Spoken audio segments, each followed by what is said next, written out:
apprenti góor gi mbaa du paa yu tas yi toppoon Senghor ñoo jiite réew mi wala ndaw si ay arrivistes au pouvoir teel a faillir seen devoir nguur gu fainéant ñàkk vision gâchis permanent du solution du balai ana société civile bu ñu casé au palais détail électoral bi transhumé bataille amul rupture ba tey ñi ngi dund coupure courant ak ndox réew mi takk bañ a dox paj mi feebar ñàng mi soox diplômé chômé à quand. For me, hip-hop is the main vehicle of the message of youth in this generation because that's the most listened music on earth. Wherever you go, you will see hip-hop. Even in Saudi Arabia, you will see some rappers, they have their hat like this and pens down. So you can recognize them all over. And we used hip-hop as a main vehicle because it was easy. You know, everywhere you go, you say some words in hip-hop, people will listen to it because that's the music of our generation.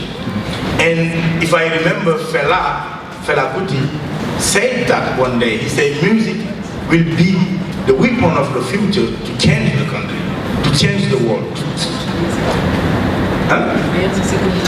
And that's what we are doing. But that music, we have one in particular called hip hop, which is the one with the generation where we are. I mean, here, if I play real song hip hop, even if I speak Wolof, people will do this because they will feel it, you know? Yeah. And that was the main vehicle because everywhere you go, you will find hip hop. And that was a way for us to capitalize the audience that we got as an artist before those people see us as an activist.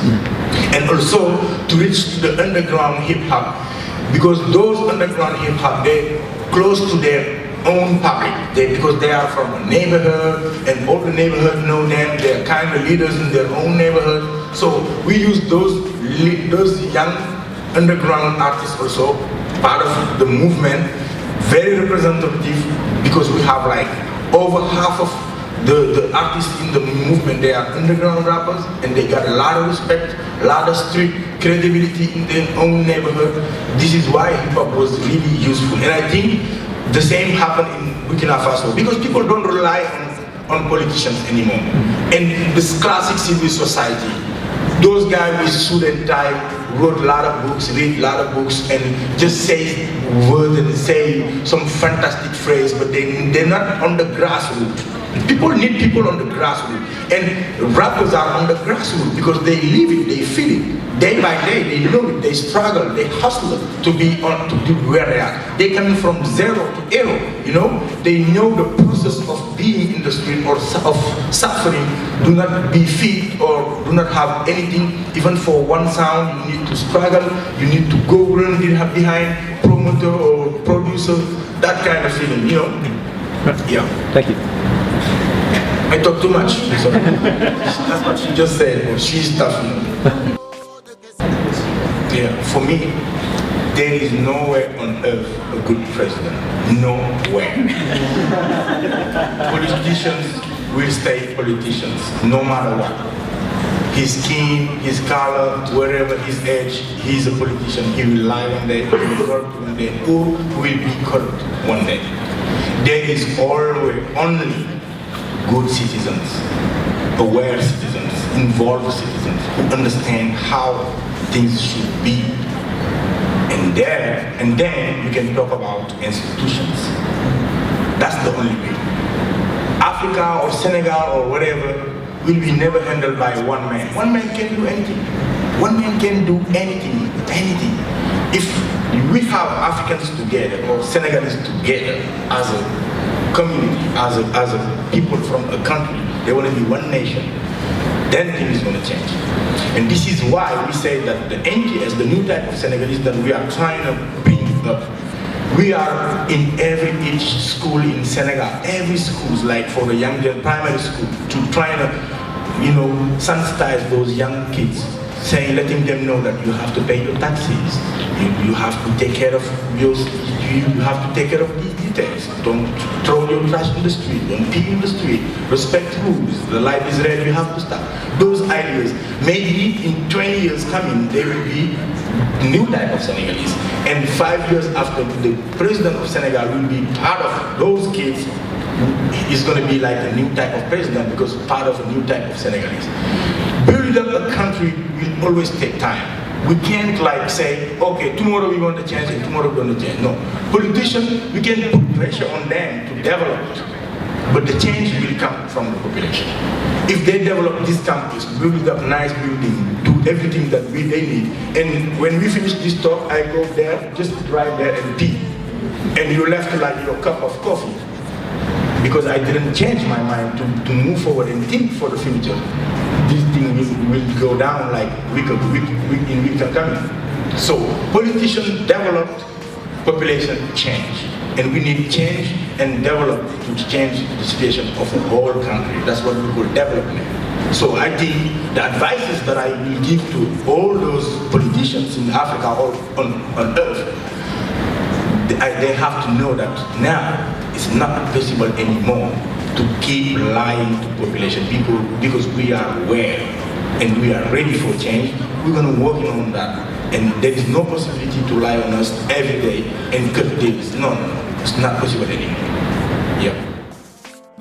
How did the older citizens react to your movement? Did you receive a lot of support or a lot of people against you?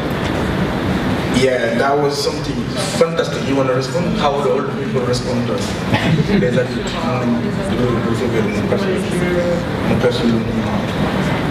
I mean, that's a question that I like because I remember that you are doing some research about the Thiat of Senegal, which is one of the oldest people in Senegal. They have medals because they did the Second World War and stuff like that.